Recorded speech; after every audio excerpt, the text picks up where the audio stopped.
인구 고작 80만 명에 불과한 남미 변방 국가에서 엄청난 일이 벌어졌습니다. 무려 480억 배럴에 달하는 사우디급 유전이 발견된 것이죠. 3,200조 원이라는 천문학적인 규모에 미국과 중국이 앞다퉈 달려들었고, 영국과 프랑스 역시 150년 만에 다시 야욕을 드러냈습니다. 그런데 놀랍게도 가이아나는 이 강대국들의 러브콜을 전부 걷어차버립니다. 전 세계 에너지 업계가 경악을 금치 못한 가운데 가이아나의 손을 잡은 국가는 뜻밖에도 한국이었습니다. 이를 두고 BBC 앵커가 비아냥거리며 물었습니다. 한국을 대체 뭘 믿고 선택한 건가요? 그 순간 대통령이 자리에서 벌떡 일어나 맞받아쳤습니다. 건방지게 가르쳐 들려 마십시오. 전 세계 47개국 2억 명의 눈앞에서 BBC 앵커의 입은 굳어버렸습니다. 과연 그곳에선 무슨 일이 벌어졌던 걸까요? 그 놀라운 비하인드 스토리를 지금 공개합니다. 릭, 남미에서 사우디급 유전이 터졌다. 새벽 4시 파리 본사 긴급 호출이었습니다.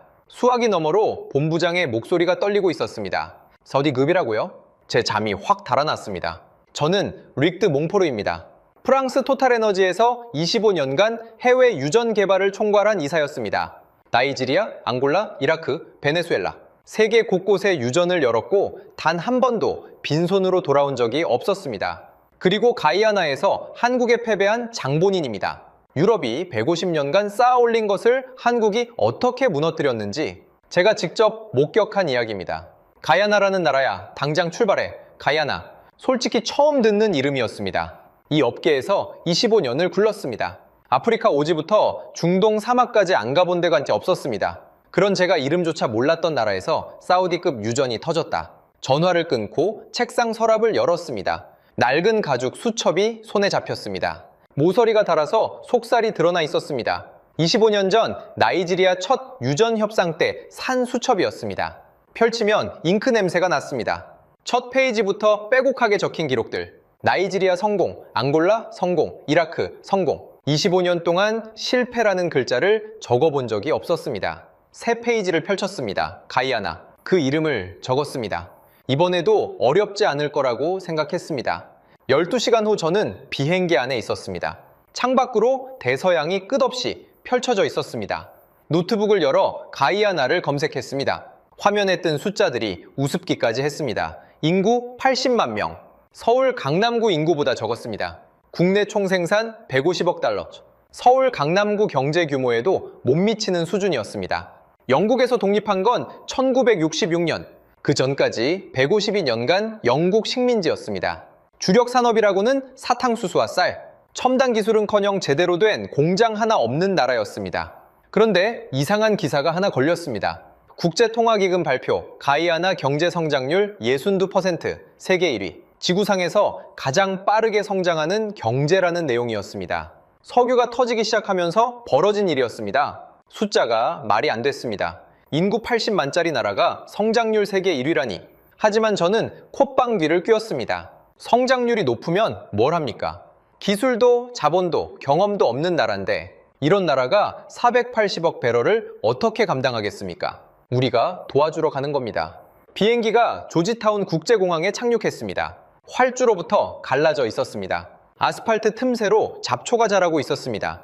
공항 건물은 허름했고 에어컨은 반쯤 죽어 있었습니다. 비행기 문이 열리는 순간 열대의 습기가 확 밀려들었습니다. 셔츠가 등에 달라붙었습니다. 이게 3,200조 원짜리 나라의 관문이라고. 저는 속으로 비웃었습니다. 호텔로 이동하는 택시 안에서 창밖을 바라봤습니다. 조지타운 시내가 눈에 들어왔습니다. 페인트가 벗겨진 건물들, 움푹 패인 도로, 거리에서 과일을 파는 상인들, 맨발로 뛰어다니는 아이들, 150이 년간 식민 지배를 당한 흔적이 거리 곳곳에 고스란히 남아 있었습니다. 그런데 이상한 게 눈에 밟혔습니다. 거리 곳곳에 검은 양복을 입은 사람들이 보였습니다. 더운 나라에서 검은 양복이라. 미국인들이었습니다. 호텔 로비에 들어서니 중국어가 들렸습니다. 중국인 사업가들이 때로 몰려와 있었습니다. 엘리베이터 앞에서 낯익은 얼굴과 마주쳤습니다. 영국 BP의 부사장이었습니다. 몽포르, 당신도 왔군. 그가 씩 웃었습니다. 경쟁자들이 이미 다 모여 있었습니다. 맨발의 아이들이 뛰어다니는 거리와 수천억 달러를 쥔 양복들이 드나드는 호텔 로비. 같은 도시 안에 두 개의 세계가 공존하고 있었습니다. 저는 그때부터 긴장하기 시작했습니다. 다음날 아침 대통령궁으로 향했습니다. 회의실에 들어서니 이미 자리가 꽉 차 있었습니다. 미국 엑슨모빌 남미 총괄 부사장, 중국 CNPC 특사, 영국 에너지부 장관, 네덜란드 쉘 대표, 노르웨이 에퀴노르 이사. 세계 석유업계의 거물들이 한자리에 모인 겁니다. 3,200조 원. 그 돈 앞에서 국경은 의미가 없었습니다. 문이 열렸습니다. 가이아나 대통령 카시우스 벤턴이 들어왔습니다. 60대 초반의 흑인 남성이었습니다. 체구는 크지 않았지만 눈빛이 날카로웠습니다. 회의실을 천천히 한 바퀴 둘러봤습니다. 눈이 저와 마주쳤을 때 등골이 서늘해지는 걸 느꼈습니다. 그는 누구와도 악수하지 않았습니다. 자리에 앉더니 입을 열었습니다. 여러분, 멀리서 와주셔서 감사합니다. 목소리는 담담했습니다. 하지만 그 담담함이 오히려 무거웠습니다. 우리 앞바다에서 480억 배럴의 석유가 발견됐습니다. 회의실이 술렁였습니다. 숫자는 이미 알고 있었습니다. 하지만 이 자리에서 이 나라의 대통령 입에서 직접 들으니 다시 한번 충격이었습니다. 480억 배럴, 사우디아라비아 가와르 유전에 맞먹는 규모, 현재 유가로 3,200조 원, 가이아나 국민 80만 명이 1인당 40억 원씩 나눠 가질 수 있는 금액이었습니다. 대통령이 말을 이었습니다. 하지만 우리는 기쁘지 않습니다. 회의실이 조용해졌습니다. 3,200조 원인데 기쁘지 않다고. 저는 의아했습니다. 대통령이 창밖을 바라봤습니다. 회의실 창 너머로 조지타운 시내가 보였습니다. 낡은 건물, 깨진 도로, 맨발의 아이들. 저 거리를 보십시오. 대통령의 목소리가 낮아졌습니다. 우리는 152년간 영국의 식민지였습니다. 그들은 우리 땅에서 금을 캤습니다. 사탕수수를 가져갔습니다.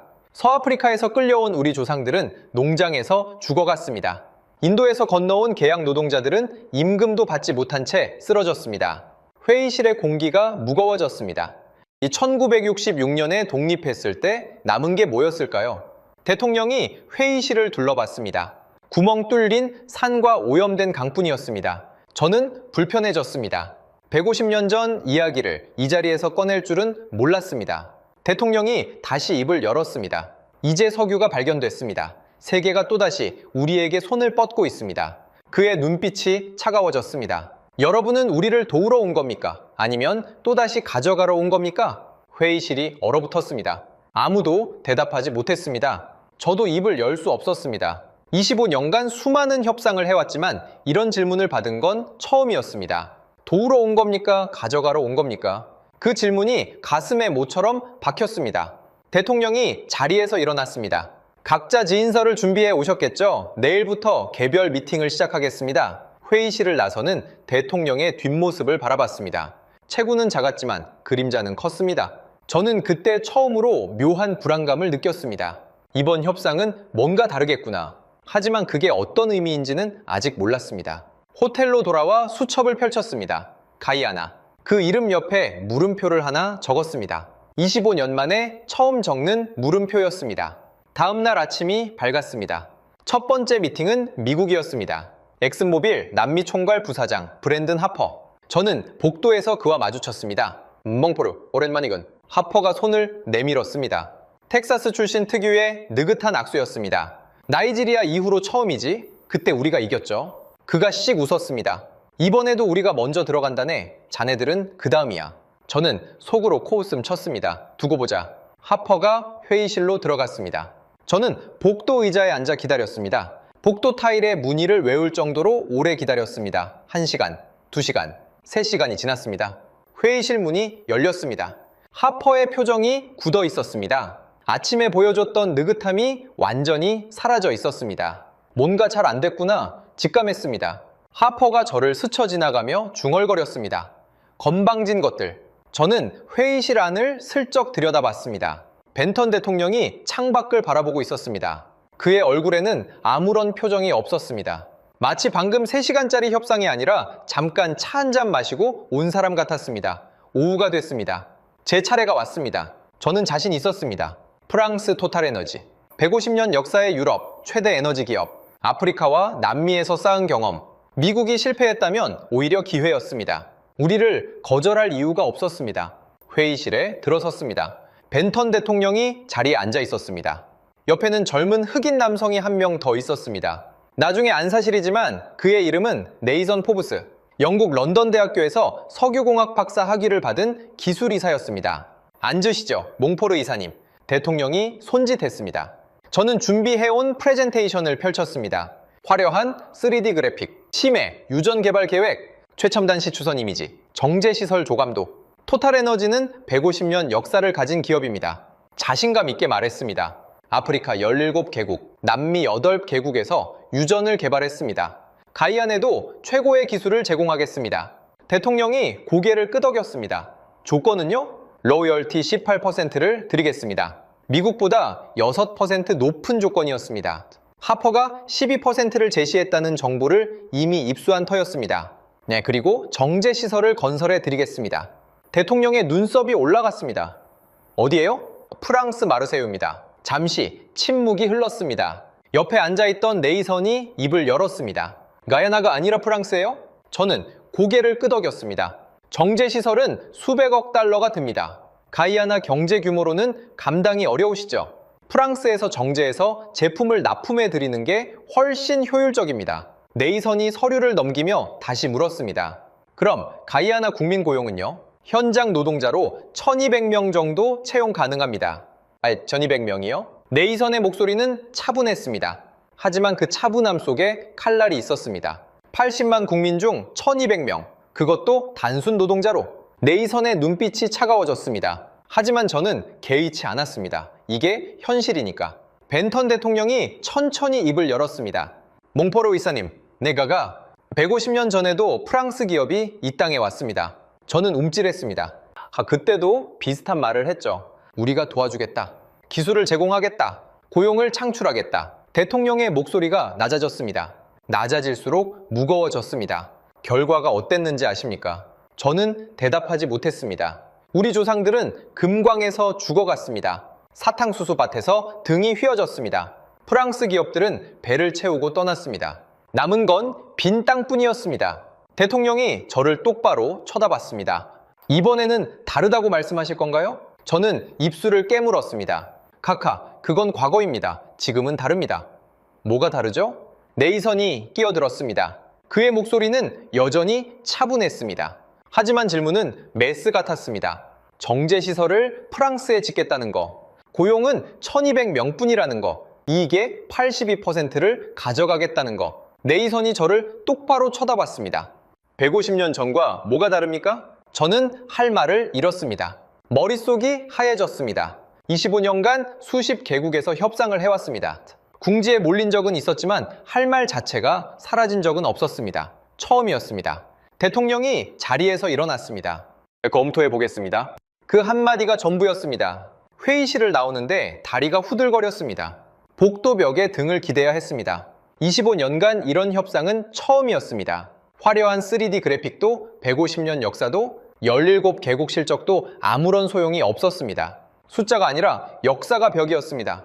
복도에서 중국 CNPC 특사 리정워를 마주쳤습니다. 몽포르 이사, 얼굴이 안 좋아 보이는군요. 리정워가 비죽 웃었습니다. 저는 대답하지 않고 지나쳤습니다. 하지만 속으로는 생각했습니다. 내일 내 차례가 오면 그 웃음이 사라질 거다. 저녁이 됐습니다. 호텔바에서 하퍼를 만났습니다. 그의 얼굴도 어두웠습니다. 바 카운터에 둘만 남아 있었습니다. 위스키 잔에 얼음이 녹는 소리가 또렷하게 들렸습니다. 창밖으로 조지타운의 밤거리가 보였습니다. 가로등 불빛이 듬성듬성 켜져 있었습니다.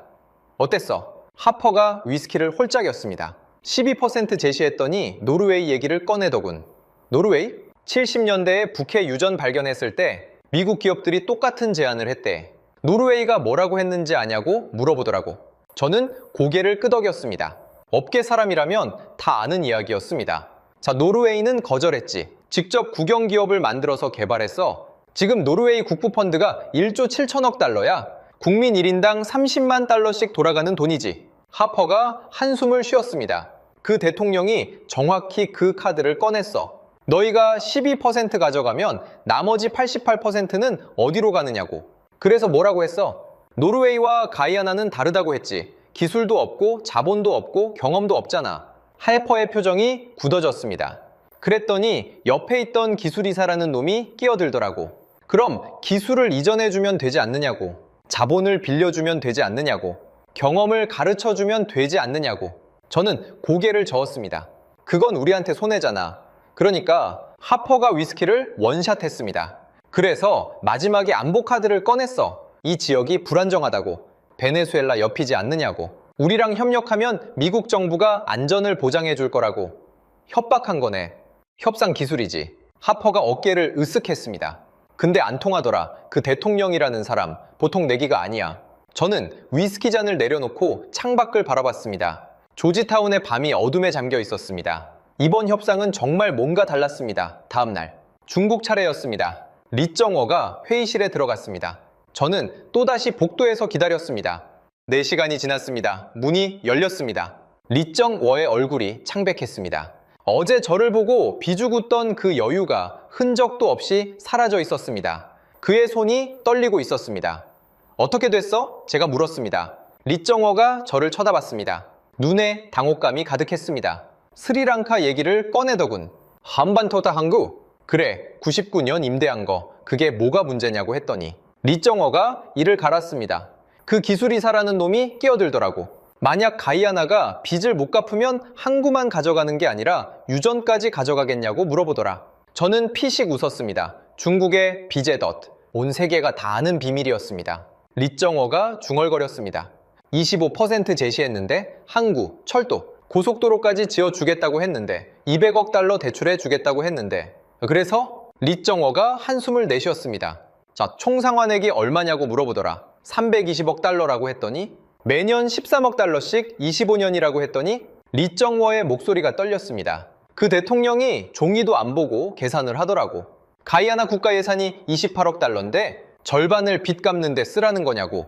저는 속으로 감탄했습니다. 이 나라 사람들 숫자를 정확히 알고 있었습니다. 겉으로 보기에는 공항 활주로도 갈라진 나라였습니다. 하지만 저 대통령과 기술이사는 세계자원 외교의 모든 사례를 꿰뚫고 있었습니다. 노르웨이 국부펀드부터 스리랑카 한반토타까지 우리가 과소평가한 겁니다. 리정워가 저를 쳐다봤습니다. 몽포르, 솔직히 말해 너도 털렸지? 저는 대답하지 않았습니다. 하지만 그게 대답이었습니다. 그날 밤 호텔방에서 수첩을 펼쳤습니다. 가이아나. 그 이름 옆에 적힌 물음표를 바라봤습니다. 옆에 두 번째 물음표를 추가했습니다. 25년 만에 처음 느끼는 감정이었습니다. 불안함. 그리고 뭔가 놓치고 있다는 느낌. 이 나라는 뭔가 다릅니다. 하지만 그게 뭔지는 아직 알 수 없었습니다. 밤새 뒤척였습니다. 며칠이 지났습니다. 협상은 교착 상태에 빠졌습니다. 미국도 중국도 프랑스도 진전이 없었습니다. 가이아나는 어떤 제안에도 고개를 끄덕이지 않았습니다. 그때 런던에서 연락이 왔습니다. 영국 에너지부 장관 로렌스 캠벨이 직접 온다는 소식이었습니다. 저는 놀랐습니다. 장관급이 직접 움직이다니. 영국도 다급해진 모양이었습니다. 다음날 아침 조지타운 국제공항에 영국 정부 전용기가 착륙했습니다. 로렌스 캠벨 장관 50대 후반의 백인 남성, 은발의 날카로운 눈빛, 옥스퍼드 출신의 전형적인 영국 엘리트였습니다.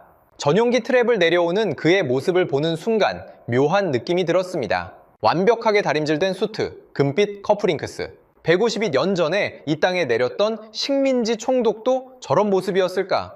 공항에서 그를 마중했습니다. 몽포르 이사, 오랜만이군요. 상황이 어떻습니까? 저는 솔직히 말했습니다. 쉽지 않습니다. 이 나라 사람들 예상보다 만만치 않습니다. 캠벨 장관이 코웃음을 쳤습니다. 인구 80만짜리 나라가 뭘 할 수 있겠습니까? 우리가 손잡으면 끝나는 일이에요. 저는 고개를 끄덕였습니다. 하지만 속으로는 불안했습니다. 저 자신감이 무너지는 걸 저는 이미 경험했으니까요. 그날 오후 영국과 프랑스 합동 미팅이 잡혔습니다. 캠벨 장관의 제안이었습니다. 따로 경쟁하지 말고 유럽이 힘을 합치자. 미국과 중국을 제치고 유럽이 가져가자. 저는 동의했습니다. 영국 BP, 프랑스 토탈에너지, 네덜란드 쉘 합치면 세계 석유 시장의 30%를 장악하는 힘이었습니다. 이 정도면 되겠지. 회의실에 들어섰습니다. 가이아나 측에서는 벤턴 대통령과 네이선이 앉아 있었습니다. 캠벨 장관이 먼저 입을 열었습니다. 대통령 각하, 먼저 축하드립니다. 그의 목소리는 부드러웠습니다. 영국식 외교의 정수였습니다. 가이아나가 새로운 시대를 맞이하게 됐군요. 대통령이 고개를 끄덕였습니다. 감사합니다, 장관님. 캠벨 장관이 미소를 지었습니다. 가이아나는 영연방 국가입니다. 우리는 가족이나 다름없죠. 가족. 저는 속으로 감탄했습니다. 역시 영국식 외교. 가족이라는 단어를 꺼내다니. 하지만 150일 이 가족에게 한 일을 생각하면 그 단어가 입에서 어떻게 나오는 건지 이해할 수 없었습니다. 캠벨 장관이 말을 이었습니다. 가족끼리는 서로 도와야 하지 않겠습니까? 영국과 프랑스가 힘을 합쳐 가이아나를 지원하겠습니다. 제가 프레젠테이션을 이어받았습니다. 유럽 컨소시엄을 제안합니다. 영국 BP, 프랑스 토탈에너지, 네덜란드 쉘, 세계 최고의 석유 기업들이 함께합니다. 화면에 화려한 그래픽이 펼쳐졌습니다. 로열티 22%를 드리겠습니다. 미국보다 10% 높고 중국보다도 높은 조건입니다. 기술 지원, 인력 교육, 인프라 건설까지 유럽이 책임지겠습니다. 저는 자신 있게 말했습니다. 남미 해양 개발에서 유럽의 경험은 150년입니다. 미국이나 중국과는 비교가 안 되죠. 캠벨 장관이 거들었습니다. 특히 한국 같은 신흥국과는 차원이 다릅니다. 한국, 그 이름이 이 회의실에서 처음 나왔습니다. 저는 의아했습니다. 왜 갑자기 한국 얘기가 나오지? 캠벨 장관이 말을 이었습니다. 초액은 한국이 해양 플랜트 시장에서 약진하고 있다고 들었습니다. 하지만 경험이 부족합니다. 조선소에서 배 좀 만든다고 유전을 개발할 수 있는 건 아닙니다. 50년도 안 되는 역사로 뭘 할 수 있겠습니까? 가이아나에는 검증된 파트너가 필요합니다. 저는 고개를 끄덕였습니다. 캠벨 장관의 말이 맞다고 생각했습니다. 한국, 조선업에서 좀 한다고 들었지만 석유 개발 경험은 거의 없었습니다. 비교 대상도 안 됐습니다. 벤턴 대통령이 조용히 듣고 있었습니다. 그의 표정은 읽을 수 없었습니다. 바로 옆에 앉은 네이선도 아무 말이 없었습니다. 펜을 돌리고 있을 뿐이었습니다. 너무 조용했습니다. 폭풍 전의 고요 같았습니다. 캠벨 장관이 결론을 내렸습니다. 카카, 유럽을 선택하십시오. 우리는 150년간 이 분야를 이끌어왔습니다. 가이아나의 미래를 함께 만들어 가겠습니다. 회의실이 조용해졌습니다. 벤턴 대통령이 천천히 입을 열었습니다. 장관님, 네, 카카, 150년이라고 하셨죠? 대통령의 목소리가 낮아졌습니다. 그 낮아지는 톤을 저는 이미 경험한 적이 있었습니다. 며칠 전 제 협상 때도 똑같았습니다. 목소리가 낮아질수록 무거워지고 무거워질수록 위험해지는 톤. 150년 전에도 유럽 사람들이 이 땅에 왔습니다. 캠벨 장관의 미소가 살짝 굳어졌습니다. 대통령이 말을 이었습니다. 그때도 비슷한 말을 했습니다. 우리가 도와주겠다. 기술을 가르쳐주겠다. 함께 발전하자. 대통령이 창밖을 바라봤습니다. 저 창밖을 보십시오. 낡은 건물들이 보였습니다. 갈라진 도로, 녹슨 가로등. 저게 150년 협력의 결과입니다. 저는 움찔했습니다. 대통령이 다시 우리를 쳐다봤습니다. 우리 증조 할아버지는 영국 사탕수수 농장에서 일했습니다. 하루 16시간, 임금은 없었습니다. 밥과 잠자리가 전부였죠. 캠벨 장관의 얼굴이 붉어졌습니다. 카카, 그건 오래전 일입니다. 지금은 다릅니다. 뭐가 다르죠? 대통령의 눈빛이 날카로워졌습니다. 22% 로열티, 나머지 78%는 누가 가져갑니까? 자, 당연히 우리입니다. 정제시설은 어디에 짓습니까? 유럽입니다. 기술 인력은 누가 됩니까? 유럽인들입니다. 가이아나 국민은 뭘 합니까? 대통령이 손가락으로 책상을 두드렸습니다. 또각, 또각. 그 소리가 회의실에 울렸습니다. 단순 노동자 1,500명, 80만 국민 중 1,500명. 대통령이 자리에서 일어났습니다. 150년 전과 뭐가 달라진 겁니까? 그때는 사탕수수였고 지금은 석유일 뿐. 구조는 똑같습니다. 우리가 땅을 내주고 당신들이 가져가는 거죠? 캠벨 장관이 당황했습니다. 카카, 오해가 있으신 것 같습니다. 오해요? 대통령의 목소리가 높아졌습니다. 장관님, 질문 하나 하겠습니다. 말씀하십시오. 영국이 150여년간 이 땅을 지배하면서 학교를 몇 개 지었습니까? 캠벨 장관이 대답하지 못했습니다. 회의실이 조여들었습니다. 병원은요, 침묵. 도로는요, 침묵. 캠벨 장관의 입술이 파르르 떨렸습니다. 대통령의 손바닥이 마호가니 테이블을 내리쳤습니다. 물잔이 튀었습니다. 그 소리가 회의실 벽에 부딪혀 메아리 쳤습니다. 하나도 안 지었습니다. 회의실이 쩌렁 울렸습니다. 당신들은 가져가기만 했습니다. 금을 가져갔습니다. 사탕수수를 가져갔습니다. 우리 조상들의 피와 땀을 가져갔습니다. 그리고 남긴 건 뭡니까? 대통령이 창밖을 가리켰습니다. 구멍 뚫린 산, 오염된 강, 문맹률 40%의 국민. 그게 150년 협력의 결과입니다. 캠벨 장관의 얼굴이 하얗게 질렸습니다. 카카, 저는 대통령이 손을 들었습니다. 장관님, 더 들을 필요 없습니다. 회의는 여기까지입니다. 나가주십시오. 회의실이 얼어붙었습니다. 캠벨 장관이 벌떡 일어났습니다. 그의 얼굴은 분노로 붉어져 있었습니다. 가가, 이건 외교적 결례입니다. 대통령이 차갑게 대답했습니다. 150이 연간의 착취가 결례가 아니고 이게 결례입니까? 캠벨 장관이 입을 벌렸다 닫았습니다. 할 말을 찾지 못하는 것 같았습니다. 좋습니다. 캠벨 장관이 서류를 쓸어 담았습니다. 후회하실 겁니다, 카카. 그는 문을 박차고 나갔습니다. 문이 경첩에서 비명을 질렀습니다. 복도에 메아리가 퍼졌습니다. 회의실에 남은 사람들은 누구도 숨을 쉬지 않았습니다. 저는 그 자리에 얼어붙어 있었습니다. 25년간 수많은 협상을 해왔습니다. 하지만 장관급 인사가 회의장에서 쫓겨나는 건 처음 봤습니다. 대통령이 저를 쳐다봤습니다. 몽포르 이사님, 네, 가가.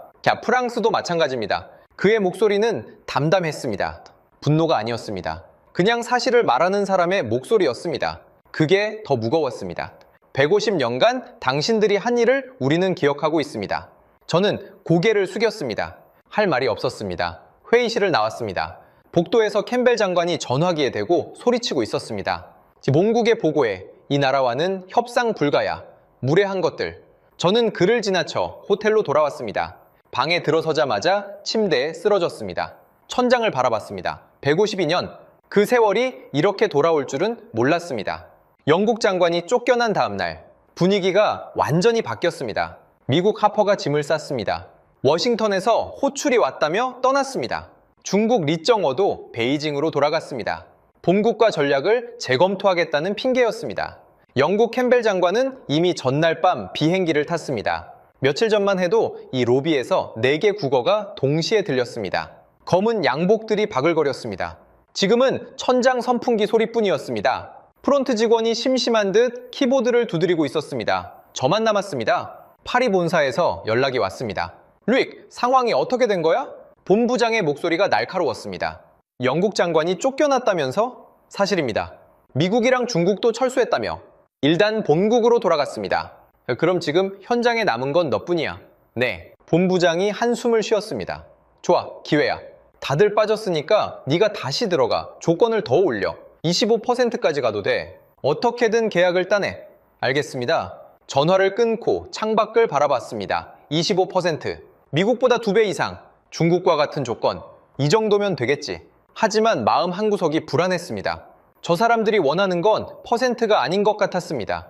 다음 날 아침 회의실에 들어섰습니다. 이번에는 대통령과 네이선 외에 낯선 사람이 한 명 더 있었습니다. 40대 초반의 흑인 여성. 단정한 정장 차림에 날카로운 눈빛. 서류를 넘기는 손이 정확했습니다. 군더더기가 없는 사람이라는 게 한눈에 보였습니다. 소개하겠습니다. 재무장관 올리비아 매닝입니다. 반갑습니다. 매닝 장관이 고개를 끄덕였습니다. 미소는 없었습니다.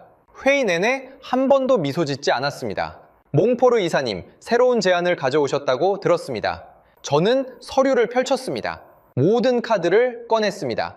25% 로열티를 제안합니다. 미국의 2배입니다. 그리고 정제시설을 가이안에 건설하겠습니다. 프랑스가 아니라 가이아나 국내에 짓겠습니다. 비용은 전액 토탈에너지가 부담합니다. 기술 인력 교육도 제공하겠습니다. 가이아나 청년 1000명을 프랑스에서 훈련시키겠습니다. 회의실이 조용해졌습니다. 매닝 장관이 입을 열었습니다. 인상적인 제안이네요. 그녀가 서류를 넘겼습니다. 하지만 몇 가지 질문이 있습니다. 정제시설 운영권은 누가 갖습니까? 저는 잠시 머뭇거렸습니다. 공동 운영입니다. 지분 구조는요?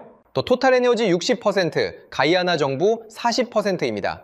매닝 장관이 고개를 끄덕였습니다. 그럼 의사결정권은 토탈에너지에 있겠군요.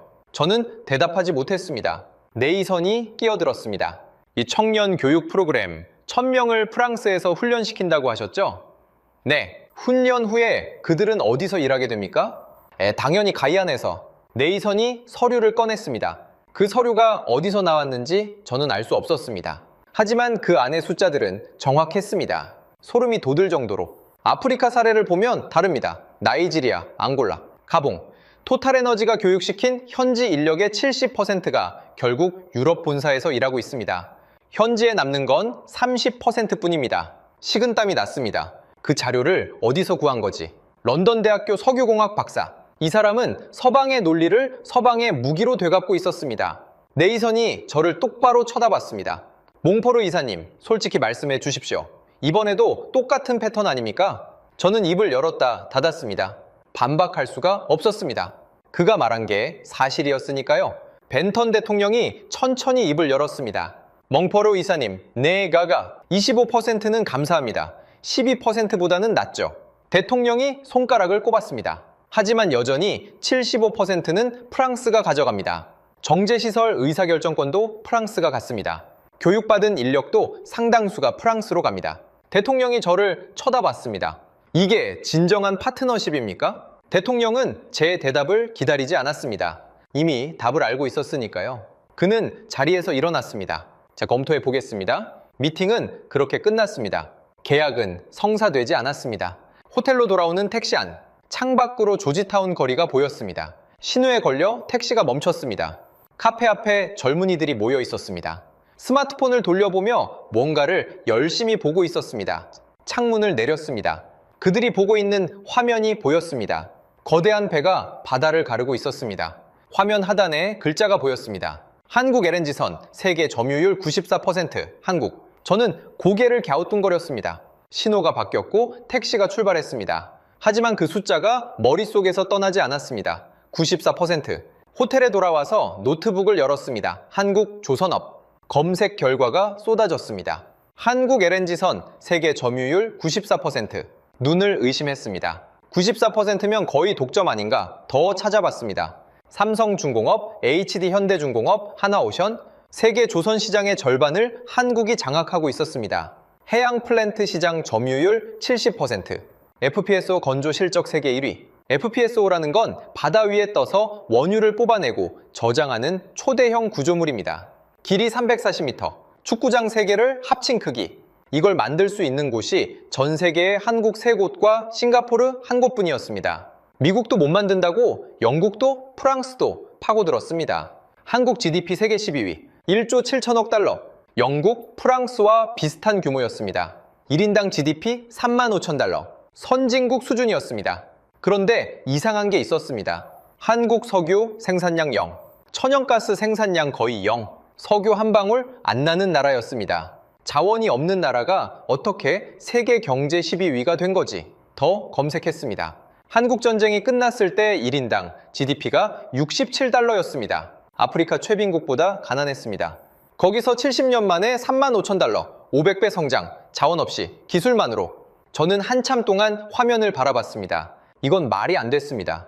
150년 역사의 프랑스 토탈에너지, 70년 역사의 한국 조선업. 그런데 해양 플랜트 분야에서는 한국이 앞서 있었습니다. HD현대중공업이 만든 FPSO는 32만 톤급 선체에 200만 배럴을 저장할 수 있었습니다. 하나오션의 최신 설계는 제로 플레어링 시스템에 디지털 트윈 기술까지 적용되어 있었습니다. 삼성 엔지니어링은 중동에서 수십억 달러짜리 프로젝트를 연달아 수주하고 있었습니다. 어떻게 가능한 거지? 그때 문득 깨달았습니다. 캠벨 장관이 회의에서 한국을 언급했던 이유. 조선소에서 배 좀 만든다고 유전을 개발할 수 있는 건 아니라며 깔아뭉갰던 그 발언.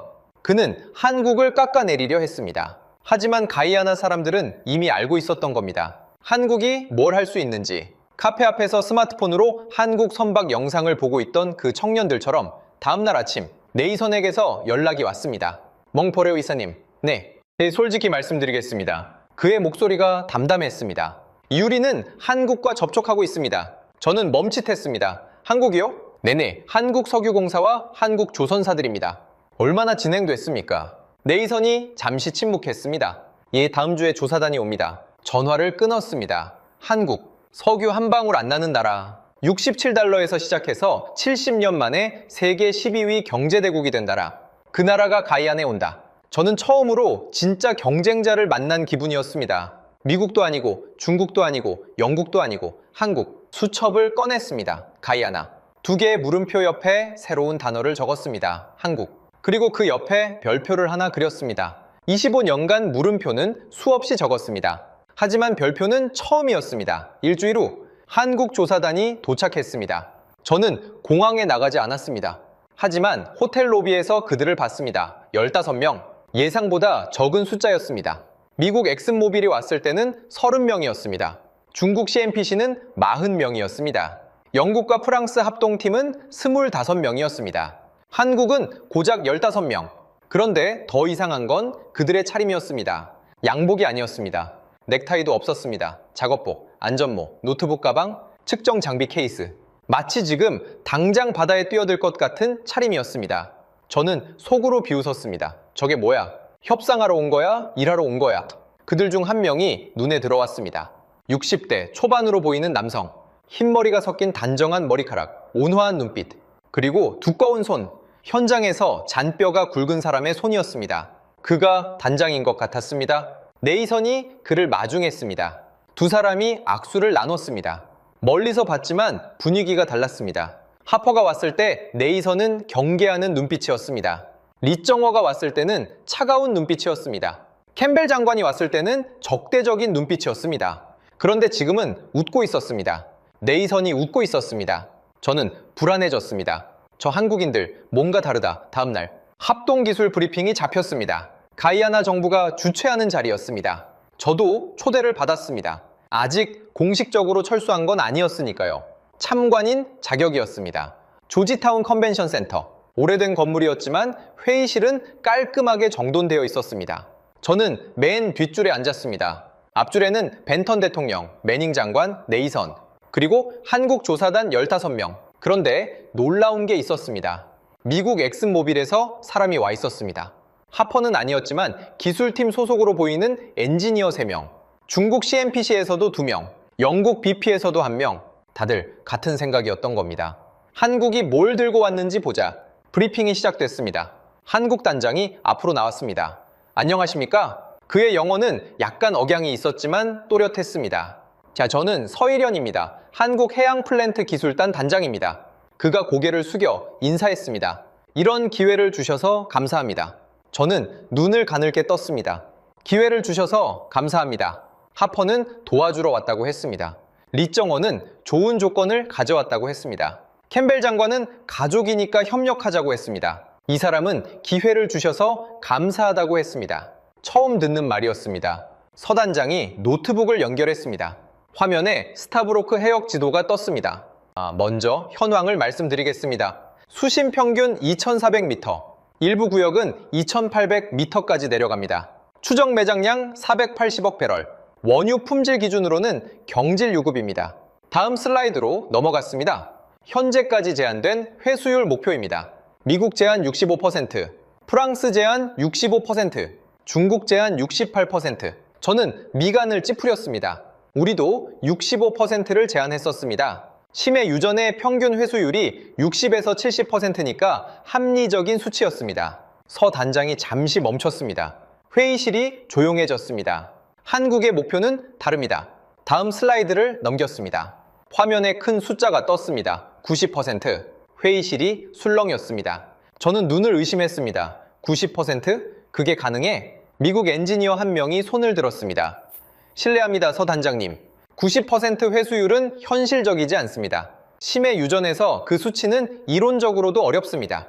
서 단장이 고개를 끄덕였습니다. 자주 흔 지적입니다. 다음 슬라이드를 넘겼습니다. 이건 한국이 개발한 향상된 석유 회수 기술 EOR입니다. 고압가스를 주입해서 지층 압력을 유지합니다. 동시에 수천 개의 스마트 센서가 실시간으로 데이터를 수집합니다. AI가 분석해서 최적의 추출 경로를 계산합니다. 안반 틈새에 남아있는 원유까지 끌어올립니다. 화면에 실제 적용 사례가 떴습니다. 브라질 산토스 해역, 적용 전 회수율 62%, 적용 후 87%, 노르웨이 요한 스베르드루프 유전, 적용 전후 18%, 적용 후 84%, 스타브로크 해역은 지층 구조가 특히 균질해서 더 높은 수치를 기대할 수 있습니다. 미국 엔지니어가 다시 손을 들었습니다. 그 기술을 우리도 검토한 적이 있습니다. 비용이 문제였습니다. 배럴당 추가 비용이 얼마나 됩니까? 서 단장이 숫자를 보여줬습니다. 배럴당 4달러입니다. 미국 엔지니어가 눈을 크게 떴습니다. 우리가 검토했을 때는 15달러였는데요. 서 단장이 미소 지었습니다. 그래서 저희가 5년간 기술 개발을 했습니다. 4달러까지 낮췄습니다. 저는 빠르게 계산했습니다. 480억 배럴. 회수율 65%면 312억 배럴. 회수율 90%면 432억 배럴. 차이는 120억 배럴. 배럴당 80달러로 계산하면 9,600억 달러. 한화로 약 1,200조 원. 손이 떨렸습니다. 1,200조 원을 더 뽑아낼 수 있다고. 서 단장이 다음 슬라이드로 넘어갔습니다. 거대한 구조물 사진이 떴습니다. FPSO. 길이 340m, 폭 62m. 축구장 3개를 합친 크기입니다. 일일 생산 능력 19만 배럴.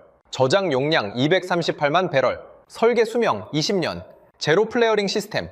디지털 트윈 기반 예측 정비 체계. 서 단장이 숫자를 보여줬습니다. 현재 세계 FPSO 건조 실적 1위 한국 삼성중공업, 2위 한국 HD 현대중공업, 3위 한국 하나오션. 세계 시장 점유율 한국 71%. 영국 BP 엔지니어가 중얼거렸습니다. 질스빌 피오센터라고? 중국 엔지니어가 조심스럽게 물었습니다. 건조 기간은 얼마나 걸립니까? 24개월입니다. 24개월. 우리가 검토했을 때는 최소 48개월이었는데요.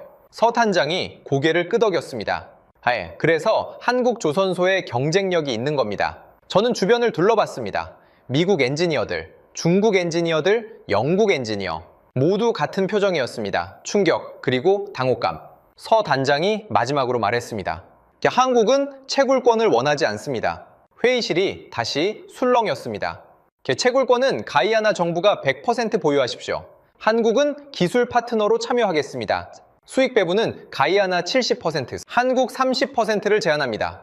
저는 귀를 의심했습니다. 70%, 미국은 12%를 줬습니다. 중국은 25%, 프랑스는 25%, 한국은 70%를 주겠다고? 네이선이 질문했습니다. 왜 그렇게 좋은 조건을 주십니까? 서 단장이 대답했습니다. 가야나의 자원이니까요. 우리는 기술과 자본을 제공하는 대가로 30%를 가져가는 겁니다. 당연한 거 아닙니까? 회의실이 조용해졌습니다. 미국 엔지니어가 펜을 떨어뜨렸습니다. 아무도 죽지 않았습니다. 저는 자리에서 일어났습니다. 더 이상 앉아 있을 수 없었습니다. 복도로 나왔습니다. 뒤에서 영국 BP 엔지니어가 따라 나왔습니다. 그의 얼굴도 창백했습니다. 몽포르 이사님, 그가 저를 쳐다봤습니다. 이건 우리가 30년을 연구해도 못 따라잡을 기술입니다. 150년. 150년간 우리가 쌓아온 것, 70년 만에 저들이 넘어섰습니다. 기술로, 조건으로, 그리고 태도로. 한국 조사단이 돌아간 뒤 수주간의 협상 끝에 가이아나 정부는 공식 발표를 했습니다. 스타브로크 해역 개발 파트너로 대한민국을 선택한다. 전 세계가 발칵 뒤집혔습니다. CNN 속보, BBC 특보, 워싱턴 포스트, 파이낸셜 타임스. 모든 언론이 같은 질문을 던졌습니다. 경험 없는 한국이 480억 배럴을 감당할 수 있을까? 저는 파리로 돌아가지 않았습니다. 지켜보고 싶었습니다. 발표 2주 후 BBC에서 가이아나 대통령을 인터뷰하겠다고 했습니다. 하드톡. BBC의 대표적인 시사 인터뷰 프로그램. 날카로운 질문으로 유명한 프로그램이었습니다. 진행자는 앤드루 펠트. 수많은 정상들을 궁지에 몰았던 그가 직접 조지타운으로 온다고 했습니다. 47개국의 생중계, 인터뷰 당일, 조지타운 국영방송국 스튜디오. 저는 맨 뒷줄에 앉았습니다. 카메라 6대. 빨간 온에어 불빛이 대기 중이었습니다. 조명이 벤턴 대통령의 얼굴을 비추고 있었습니다. 맞은편에 앤드루 펠트가 앉아 있었습니다. 50대 중반의 백인 남성, 날카로운 눈빛, 입가에 살짝 걸린 미소. 이건 쉬운 인터뷰가 될 거야. 그 미소에는 그런 확신이 묻어 있었습니다. 카운트다운이 시작됐습니다. 5, 넷, 셋, 둘, 하나. 빨간 불이 들어왔습니다. 대통령 각하, 먼저 축하드립니다. 가이아나가 세계적인 주목을 받고 있습니다. 감사합니다. 480억 배럴의 석유, 3,200조 원의 가치. 그런데 이해가 안 되는 부분이 있습니다. 미국, 중국, 영국, 프랑스, 세계 최고의 석유 기업들이 제안을 했습니다. 가이아나는 전부 거절했습니다. 그리고 선택한 나라가 한국입니다. 네, 맞습니다. 펠트의 눈빛이 날카로워졌습니다. 한국은 석유가 한 방울도 나지 않는 나라입니다. 석유 개발 경험도 거의 없습니다. 솔직히 여쭙겠습니다. 그가 몸을 앞으로 기울였습니다. 한국 같은 작은 나라에 의존해도 괜찮은 겁니까? 저는 숨을 죽였습니다. 모든 서방 언론이 던지고 싶었던 질문이었습니다. 대통령의 표정이 변했습니다. 미소가 사라졌습니다. 잠깐요? 한국이 작은 나라라고 하셨습니까? 상대적으로 그렇다는 겁니다. 미국이나 중국에 비하면. 펠트 씨, 한국 GDP가 세계 몇 위인지 아십니까? 펠트가 잠시 멈칫했습니다. 12위입니다. 1조 7천억 달러, 영국보다 높습니다. 펠트의 얼굴이 살짝 굳어졌습니다. 한국조선업이 세계 몇 위인지 아십니까? 1위입니다. 세계 선박의 40%를 한국이 만듭니다. LNG선은 94%를 한국이 만듭니다. 대통령의 목소리가 높아졌습니다. 미국이 LNG선을 만들 수 있습니까? 펠트가 입을 열었다 닫았습니다. 못 만듭니다. 영국은요? 못 만듭니다. 중국은요? 기술이 부족해서 아직 초보 단계입니다. 대통령이 펠트를 똑바로 쳐다봤습니다. 세계에서 LNG선을 제대로 만들 수 있는 나라는 한국뿐입니다. 그런데 한국이 작은 나라라고요? 펠트의 얼굴이 붉어졌습니다. 그리고 한 가지 더. 영국이 가이아나를 지배한 기간이 얼마인지 아십니까? 152년입니다. 152년 동안 영국은 이 땅에서 금을 캤습니다. 사탕수수를 가져갔습니다. 우리 조상들을 농장에서 죽게 했습니다. 독립했을 때 영국이 남기고 간 게 뭔지 아십니까? 학교요? 하나도 없었습니다. 병원요? 하나도 없었습니다. 도로요? 포장된 도로가 10km도 안 됐습니다. 대통령이 카메라를 똑바로 응시했습니다. 한국은 뭘 제안했는지 아십니까? 로열티 70%, 정제시설은 가이아나에 짓겠다고 했습니다. 우리 청년 2,000명을 한국에서 교육시켜 주겠다고 했습니다. 152년간 영국이 해주지 않은 걸 한국은 1년 만에 약속했습니다. 대통령이 자리에서 벌떡 일어났습니다. 펠트 씨, 그리고 이 방송을 보고 계신 모든 분들께 말씀드립니다. 대통령의 목소리가 또렷했습니다. 주제 넘게 가르치지 마십시오. 스튜디오가 진공 상태가 됐습니다. 우리가 누구와 협력할지는 우리가 결정합니다. 당신들이 아닙니다. 우리 조상들은 152년간 선택권이 없었습니다. 하지만 지금은 다릅니다. 우리는 독립국입니다. 그리고 우리는 한국을 선택했습니다. 5초, 10초. 카메라 뒤에서 스태프 한 명이 숨을 삼키는 소리가 마이크에 잡혔습니다. 역대 BBC 인터뷰 중 가장 긴 침묵이었습니다. 펠트가 겨우 입을 열었습니다. 애가가 감사합니다. 그게 전부였습니다. 인터뷰가 끝났습니다. 카메라에 빨간 불이 꺼졌습니다. 펠트가 자리에서 일어났습니다. 대통령에게 악수도 청하지 않고 그냥 나가버렸습니다. 저는 맨 뒷줄에서 주먹을 쥐고 있었습니다. 내가 왜 주먹을 쥐고 있는지 모르겠었습니다. 분노인지 감탄인지. 인터뷰 영상은 그날 밤 세계에 퍼졌습니다. 24시간 만에 조회수 억. 역대 BBC 인터뷰 중 가장 많은 조회수였습니다. CNN이 속보를 냈습니다. 가이아나 대통령 BBC 앵커를 침묵시키다. 파이낸셜 타임스의 논조가 바뀌었습니다. 가이아나 항공 모델, 자원 개발의 새 패러다임. 우리가 진 게 아니었습니다. 박살이 난 겁니다. 그날 밤 호텔방에서 수첩을 펼쳤습니다. 25년간의 기록을 넘겼습니다. 나이지리아 성공, 앙골라 성공, 이라크 성공. 페이지마다 성공이라는 글자가 빼곡했습니다. 마지막 페이지를 펼쳤습니다. 가이아나, 펜을 집어들었습니다. 손이 떨렸습니다. 천천히 적었습니다. 결과 패배. 25년 만에 처음 적는 글자였습니다. 새벽 3시. 파리 본사에 전화를 걸었습니다. 본부장님, 저 릭입니다. 지금 파리 시간으로 새벽이야. 무슨 일이야? 졌습니다. 완전히요. 누구한테? 한국한테요? 침묵이 흘렀습니다. 한국? 그 작은 나라한테? 저는 쓴웃음을 지었습니다. 작은 나라가 아니었습니다. 우리가 몰랐던 겁니다. 대체 뭐가 달랐던 거야? 저는 창밖을 바라봤습니다. 조지타운의 밤하늘에 별이 떠 있었습니다. 우리는 가져가려고 했습니다. 12%, 18%, 22%, 25%. 숫자만 올렸지 본질은 같았습니다. 최대한 많이 가져가는 것. 그게 우리의 목표였습니다. 그래서 한국은 달랐습니다. 70%를 줬습니다. 정제시설을 가이안에 짓겠다고 했습니다. 청년 2,000명을 교육시키겠다고 했습니다. 기술을 이전하겠다고 했습니다. 저는 심호흡을 했습니다. 그들은 가져가러 온 게 아니었습니다. 남기러 온 겁니다. 전화기 너머로 한숨 소리가 들렸습니다. 150년 역사가 70년 역사에 졌습니다. 경험이 기술에 졌습니다. 착취가 협력에 졌습니다. 그래서 어떻게 할 거야? 여기 남겠습니다. 한국이 정말로 약속을 지키는지 직접 보고 싶습니다. 전화를 끊었습니다. 수첩을 다시 펼쳤습니다. 결과 패배. 그 밑에 한 줄을 더 적었습니다. 하지만 끝은 아니다. 창밖으로 동이 트기 시작했습니다. 조지타운의 하늘이 붉게 물들고 있었습니다. 3년이 흘렀습니다. 조지타운 국제공항에 내렸을 때 공기가 달랐습니다. 예전에는 습하고 무거웠습니다. 같은 습도인데 이번에는 활기가 느껴졌습니다. 택시를 타고 조지타운 외곽으로 향했습니다. 3년 전에는 허벌판이었던 곳입니다. 지금은 거대한 정제시설이 들어서 있었습니다. 굴뚝에서 연기가 피어오르고 파이프라인이 바다 쪽으로 뻗어 있었습니다. 운전기사가 말했습니다. 저기서 일하는 사람 중에 제 조카도 있어요. 한국에서 2년 동안 배웠대요. 지금은 현장 감독이에요. 월급이 아버지보다 많아요. 정문 앞에서 내렸습니다. 한국과 가이아나 국기가 나란히 걸려 있었습니다. 일일 처리 용량 15만 배럴. 가이아나 전체 생산량의 40%를 자국에서 정제할 수 있게 된 겁니다. 예전에는 원유를 그대로 수출했습니다. 배럴당 $70. 지금은 정제유로 수출합니다. 배럴당 $95? 배럴당 $25의 부가가치가 생긴 겁니다. 컨트롤룸에 들어갔습니다. 대형 모니터 12개가 벽면을 채우고 있었습니다. 20명 정도가 일하고 있었습니다. 놀라운 건 그중 18명이 가이아나 사람이었습니다. 한국인은 2명 뿐이었습니다. 그중 1명이 다가왔습니다.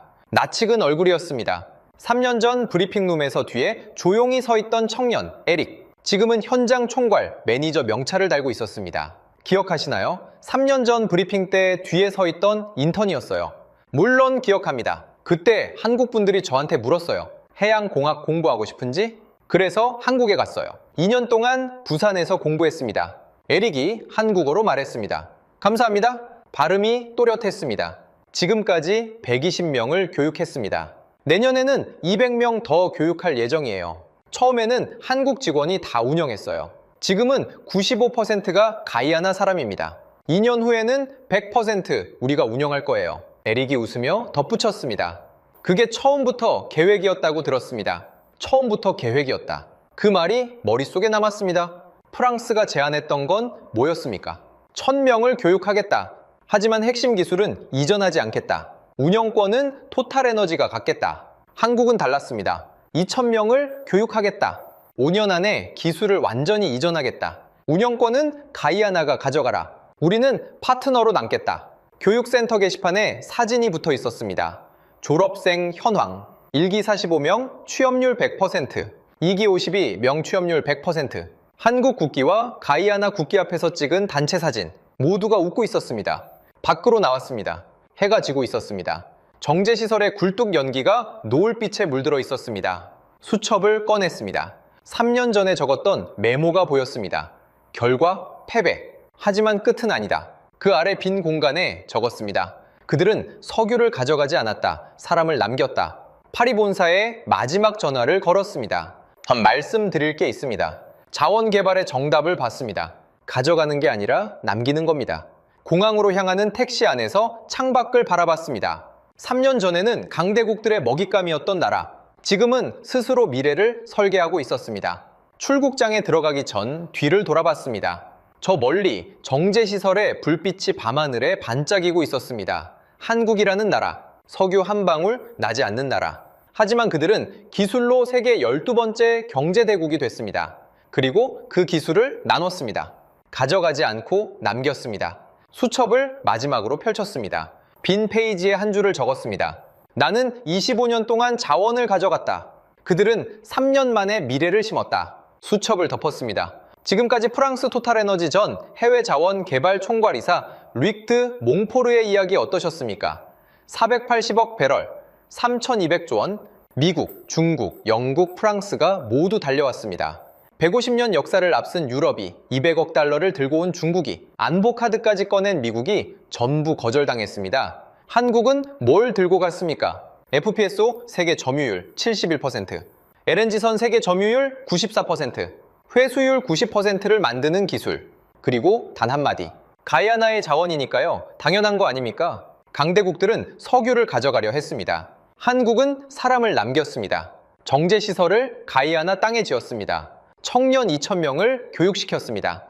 3년 만에 운영 인력의 95%를 가이아나 사람으로 채웠습니다. 그리고 기술이사 에릭은 부산에서 배운 한국어로 이렇게 말했습니다. 감사합니다. 석유 한 방울 나지 않는 나라. 전쟁의 폐허에서 1인당 67달러로 시작한 나라. 그 나라가 70년 만에 기술로 세계를 바꾸고 있습니다. 가져가지 않고 남기는 방식으로 25년간 한 번도 진 적 없던 프랑스 에너지 업계의 베테랑이 수첩에 이렇게 적었습니다.